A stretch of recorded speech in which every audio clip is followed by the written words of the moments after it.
Hello friends, எல்லாருக்கும் வணக்கம். இன்றைக்கி நம்ம என்ன பார்க்க போகிறோன்னா, நாகதோஷம் போகிறதுக்கு என்ன பண்ணலாம், அது எப்போ பண்ணணும், எந்த நாளில் பண்ணுறது அப்படின்றத பற்றி பார்க்கலாம். இந்த வருஷம் 2024 இன்றைக்கி நாக சதுர்ஷ்டி அப்படின்னு சொல்லுவாங்க. 8/8/2024 இன்றைக்கி நாகதோஷம் இருக்கிறவங்க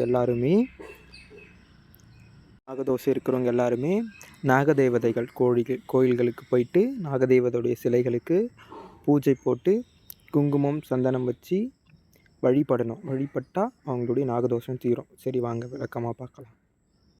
நம்மளுடைய இந்து சமுதாயத்தில் நாகங்களை நம்ம தெய்வங்களாக வழிபடுறோம். நாகங்களை அடிப்பதும் துன்புறுத்துவதும் மிகப்பெரிய பாவமாக நம்மளுடைய இந்து சமுதாயத்தில் கருதப்படுது.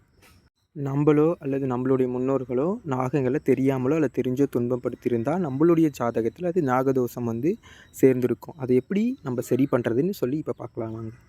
நாகதோஷம் அதிகமாக இருக்கிறவங்க என்ன பண்ணணும்னா, நாக சிலையை செதுக்கி வேப்ப மரமோ அல்லது அரச மரமோ இருக்க இடத்துல அடியில் வச்சு நாகங்களுக்கு இந்த சிலைகளுக்கு பால் ஊற்றி பூஜை பண்ணி குங்குமம் மஞ்சள் வச்சு வழிபட்டால் அவங்களுடைய நாகதோஷம் இன்றைய தினத்தில் நாகதோஷம் தீர்ந்துவிடும் அப்படின்னு சொல்லப்படுது. மற்றவங்க என்னென்னா, ஆல்ரெடி கோயில் இருக்கும், அந்த கோவிலுக்கு போயிட்டு நாக சிலைக்கு ஒரு அரச மரத்தடியிலையோ அல்லது ஒரு வேப்ப மரத்தடியிலையோ நாக சிலை ஒன்று இருக்கும், அந்த சிலைக்கு போயிட்டு தண்ணி ஊற்றி சிலையை கழுவிட்டு பால் ஊற்றி அபிஷேகம் பண்ணிவிட்டு குங்குமம் மஞ்சள் வச்சு பூக்கள் எல்லாம் வச்சு சிலையை அலங்கரித்து வழிபட்டு வணங்கிட்டு வந்தால் இன்றைய தினத்தில் தோஷம் நீங்கும்னு சொல்லப்பட்டிருக்கிறது நம்மளுடைய ஜாதகத்தில்.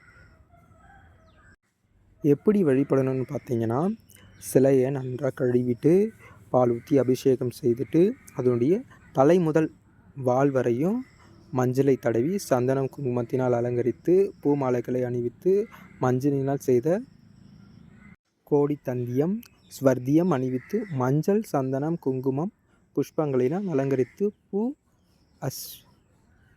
பூ அட்சதையுடன் சக்கரை பொங்கல் வைத்து கற்பூரம் பத்தி வெத்தலை பாக்கு இதெல்லாம் வைத்து படைச்சி கற்பூர ஆரத்தி காட்டி பூஜை செய்தால் அனைத்து விதமான தடைகளும் விலகும் என்பது நம்மளுடைய ஐதீகமாக கருதப்படுது. இந்த மாதம் பார்த்திங்கன்னா, ஆடி மாதத்தில் திதிகள் நட்சத்திரங்கள் கிழமைகள் மனித குலத்திற்கு புண்ணிய பலன்களை வாரி வழங்கும் வல்லமை கொண்ட மாதமாக இந்த மாதம் ஆடி மாதம் கருதப்படுது. அதனால தான் ஆடி திருதிகளை நாகதோஷம் இருக்கிறவங்க எல்லாருமே இந்த நாக சதுர்த்தி நாளில் முக்கியமாக அவங்களுக்கு எல்லாருக்குமே நாகதோஷம் இருக்கிறவங்க நாகதேவதையை வழிபட்டால் அந்த நாகதோஷம் எல்லாமே தீர்ந்துடுன்றது நம்மளுடைய ஐதீகமாக கருதப்படுது. சரி, ஓகே ஃப்ரெண்ட்ஸ், நாகதோஷம் இருக்கிறவங்க உங்கள் நண்பர்களுக்கோ உங்கள் குடும்பத்தில் யாராருக்கும் நாகதோஷம் இருக்கலாம், அவங்களாம் இந்த பூஜையை மறக்காமல் செஞ்சுருங்க. இன்றைய தேதியிலே முக்கியமாக இன்றைக்கு செஞ்சுருங்க. ஓகே, இது போன்ற பல செய்திகளை தொடர்ந்து காண்பதற்காக நம்மளுடைய சேனலை சப்ஸ்கிரைப் செஞ்சுக்கோங்க. ஓகே, நன்றி, தேங்க்யூ ஃப்ரெண்ட்ஸ்.